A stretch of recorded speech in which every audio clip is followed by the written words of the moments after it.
ବହୁତ ଭଲ ହେଲା ନବୀନ ବାବୁ। ଆପଣଙ୍କୁ ଆଉ ଆମ ମୁଖ୍ୟମନ୍ତ୍ରୀର ପରିଚୟ ଦେବାକୁ ପଡ଼ିବନି।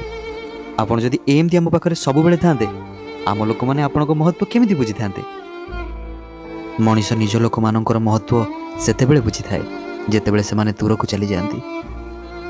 ଆରେ କ'ଣ ଦରକାର ଥିଲା ଏ ଓଡ଼ିଶା ପାଇଁ ଏତେ ନିଃସ୍ୱାର୍ଥପର ସେବା ଯୋଗାଇ ଦେବା? ଦୀର୍ଘ 24 ବର୍ଷର ନିଃସ୍ୱାର୍ଥପର ସେବା ବଦଳରେ ଆପଣ ଏ ଓଡ଼ିଶାବାସୀମାନଙ୍କ ଠାରୁ କ'ଣ ପାଇଲେ? କେବଳ ନିନ୍ଦା, ଅପବାଦ ଆଉ ଲୋକହସା, ବାସ୍।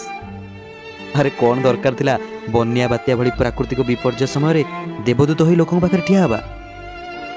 ଆଉ ପୁଣି କ'ଣ ଦରକାର ଥିଲା ଯେ କରୋନା ମହାମାରୀ ସମୟରେ ନିଜ ଲୋକମାନଙ୍କୁ ବଞ୍ଚାଇବା ସହିତ ଅନ୍ୟ ରାଜ୍ୟକୁ ଅକ୍ସିଜେନ୍ ସିଲିଣ୍ଡର ସପ୍ଲାଏ କରି ଓଡ଼ିଶାକୁ ସାରା ଭାରତରେ ପ୍ରଶଂସାର ପାତ୍ର କରାଇବା? ଆଉ କ'ଣ ଦରକାର ଥିଲା ଯେତେବେଳେ ଅନ୍ୟ ରାଜ୍ୟମାନେ ଓଡ଼ିଶାକୁ ଗୋଟେ ଗରିବ ରାଜ୍ୟ କହି ଥଟ୍ଟା ପରିହାସ କରୁଥିଲେ ନା, ସେତେବେଳେ ହକି ୱାର୍ଲଡ କପ୍ ଆୟୋଜନ କରି ଓଡ଼ିଶାକୁ ବିଶ୍ୱସ୍ତରରେ ପରିଚିତ କରାଇବା? ସେଇଟା ଆପଣଙ୍କର ମସ୍ତ ବଡ଼ ଭୁଲ ଥିଲା। ଆରେ ଇଏ ତ କିଛି ବି ନୁହେଁ। 1 ଟଙ୍କାରେ ଚାଉଳ ଦେବା, BSKY କାର୍ଡର ବ୍ୟବସ୍ଥା କରିବା, 5 ଟଙ୍କାରେ ଆହାର କେନ୍ଦ୍ର ଖୋଲିବା, ଆଉ ଶ୍ରୀମନ୍ଦିର ପରିକ୍ରମା ପ୍ରକଳ୍ପ ଏଭଳିଆ ଗୋଟେ ଐତିହାସିକ ପ୍ରକଳ୍ପ କରିବା, ଏତେ ସବୁ ସୁବିଧା କରିବା କ'ଣ ଦରକାର ଥିଲା ଯେ?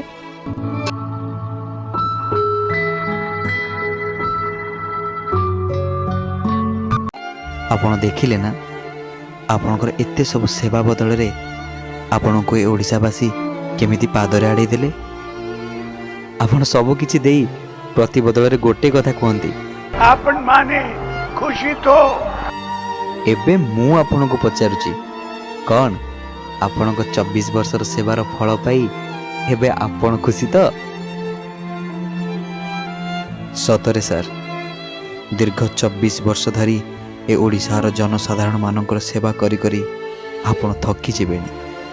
ଏବେ ଟିକେ ବିଶ୍ରାମ ନିଅନ୍ତୁ ସାର୍।